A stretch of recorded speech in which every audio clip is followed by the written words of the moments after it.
Hello everyone, Miss Carrie here from Miss Carrie's Creations. Today I'm going to be creating an Easter layout using the Spring Memories collection from Bramble Fox. I'm going to be recording some Easter memories using photos my daughter sent me this year. She was unable to come visit that weekend, so she messaged me with some photos she took on Easter morning. I feel like that spring memories perspective and the little flowers are going to be perfect for this page. In the photos, she's wearing a purple dress and he's wearing a shirt with lemons. Since purple and yellow go well together, this yellow title is going to pair well with all of the purple and pink floral patterns and yellow gingham paper I chose. I'm going to start cutting out a few of these papers and show you how this layout comes together. For my background, I have a small polka dot pattern paper. Behind the photo, I have a larger piece of pattern paper with purple florals, and then I'm going to add a strip of yellow gingham to match his shirt and the title. I'm also going to add a little bit of pink to match some of the pink flower perspectives I want to use. I want to curl up the edges of this larger pattern paper to add some texture to the layout. Whenever you are tearing paper or curling paper, a wet paintbrush along the edge comes in handy.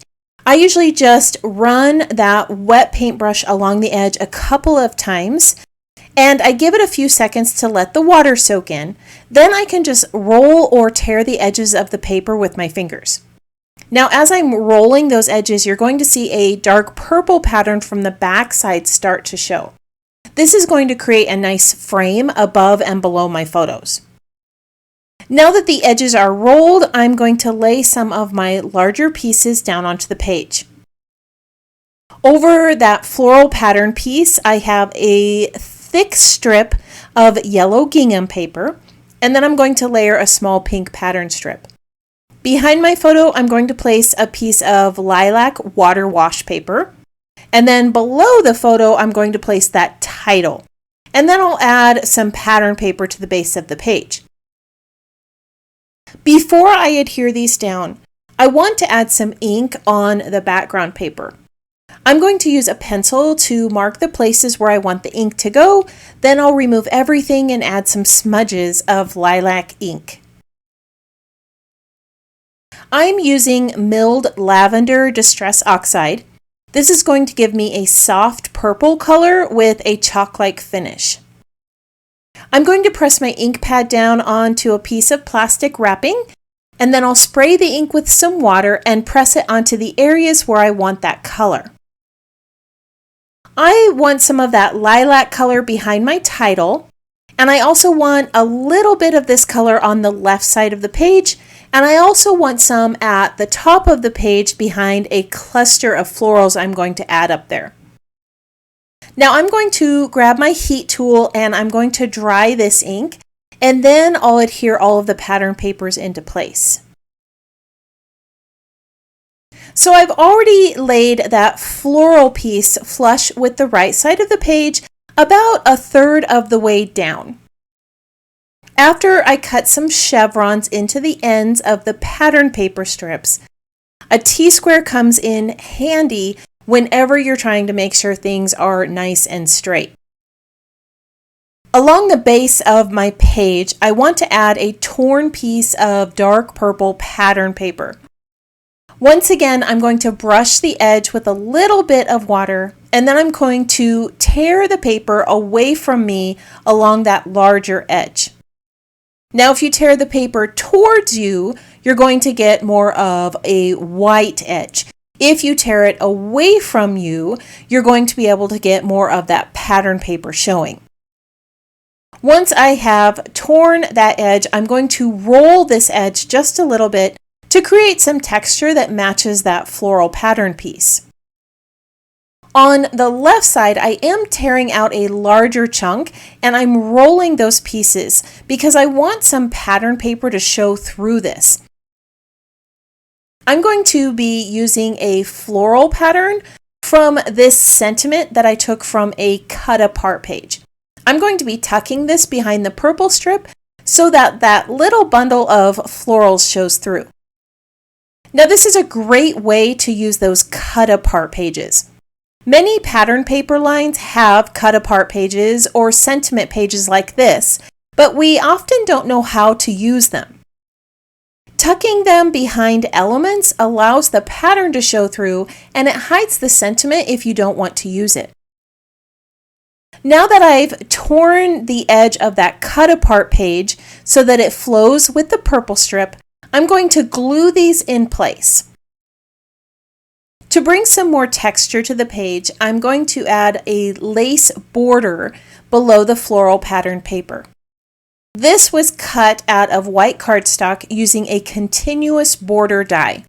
I love having continuous dies in my collection because they allow me to cut a border long enough to fit my entire page. I'm just going to add a little bit of glue to the edge of this, and then I'm going to tuck it into place. Now that all of the main elements are on the page, I'm going to add my photos. Behind the photos, I have this lovely lilac paper that looks like it's been shaded with watercolors. I'm going to add some ink around the edges using that Distress Oxide ink pad, and then I'm going to place it onto the page about 1/4 inch from the right side. The strip of photos are going to be adhered in place using some foam tape. I'm going to be placing a tag behind the photos for my journaling. So I want to create a little pocket with those foam strips to help hold it in place. Once the foam tape has been added to the back, you can see where I've left a little area for my tag. I'm going to layer my photos over the top of that purple frame, and then the tag is going to be able to slide in right behind the photo. I'm going to be adding some 3-dimensional magnolia flowers to this page. I have cut out all of the pieces from some white cardstock, and I'm adding some milled lavender ink to the centers of the larger petals. I want these flowers to match the other purple elements on the page, but I don't want them to have too much color. I am adding just a little bit of foam tape in between each of the petal layers. I don't want to create too much dimension because a few of these flowers are going to be tucked behind other elements on my page. For the centers, I'm going to be using black cardstock. According to the diagram for this magnolia flower, there's only supposed to be one of these die cuts in the center of each flower, but I think it looks better when there are 2 layered together. To me, this gives the flower a little bit more texture. I'm going to go ahead and finish assembling these magnolias off camera, and then I'll start adding the embellishments to my page. I'm placing these flowers onto my layout in a triangular fashion. One is going to be located behind my title, one will be on the left side of the photos, and the third flower is going to sit behind my tag. Behind each flower, I'm going to tuck some large leaves. Now, if you're ever unsure of what color to cut your leaves, go ahead and take a look at your pattern papers or your photos. Those elements will give you a clue as to which hues are going to match the other elements on your page. In my pattern paper, I have dark greens and a lighter blue green. So I chose this sage color because it's going to match that really well. Around each of the floral clusters, I'm going to layer a few sticker elements from the paper collection. These floral stickers have little bases on them to make them look like they're popping out of the ground. But I'm just going to hide these or cut them off and use these flower stickers like sprigs of flowers on my page. These stickers are creating some nice little frames around the layout, and they're adding some pops of color to the design. Now that I have everything laid out on the page, I'm going to start adhering them down using some foam tape and liquid adhesive. I mentioned earlier that I placed that photo about 1/3 of the way down. If you struggle with trying to figure out where to place items on your project, you're going to want to know about the designer's rule of thirds. If you divide your page up vertically and horizontally into thirds, it helps you create balance on the page. Your project is going to feel more put together if the focus of your page is in one of those third quadrants. Next time you look at professional photos or product ads, take a look at how they use those rule of thirds. It'll give you some design ideas for your scrapbook pages and cards. Now that you've had a little design lesson, let's get those acrylic shapes into place. I'm going to use glue dots for my shapes. Now, I've mentioned this before, but I feel like glue dots are the most forgiving when you adhere acrylic shapes to your layout. I'm going to adhere that title in place, and then I'm going to tuck those little flowers at the top of the page.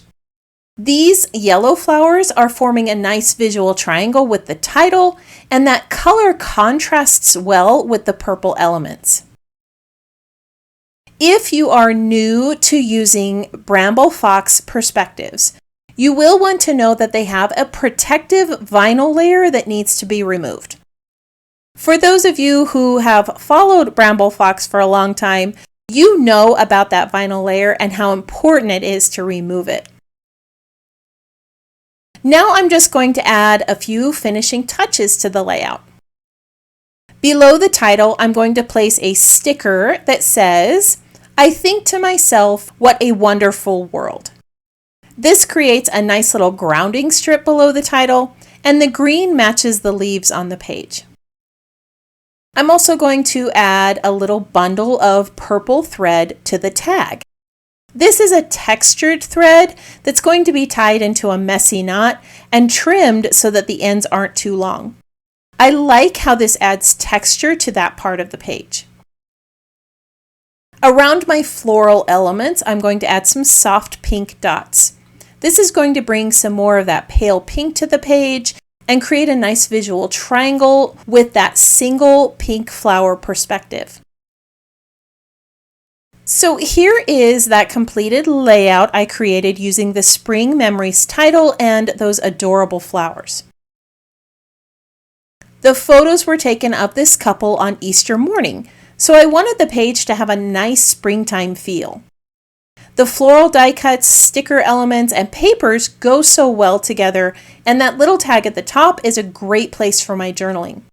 If you don't have room for a story on your scrapbook page, adding tags is a great alternative. Just remember, you do need to leave some room behind the photo for the tag, or create a little pocket like I did with the foam tape. I'm going to share some close-up photos of this layout so that you can see all the lovely details on the page. Thank you for joining me today for another scrapbook process video. I hope that this project inspired you to try something new on your spring pages and gave you a few ideas for using that Spring Memories perspective from Bramble Fox. If you would like to see more of my projects, you can visit my channel or follow Miss Carrie's Creations online. I hope that you have a wonderful week, and I can't wait to see what you create.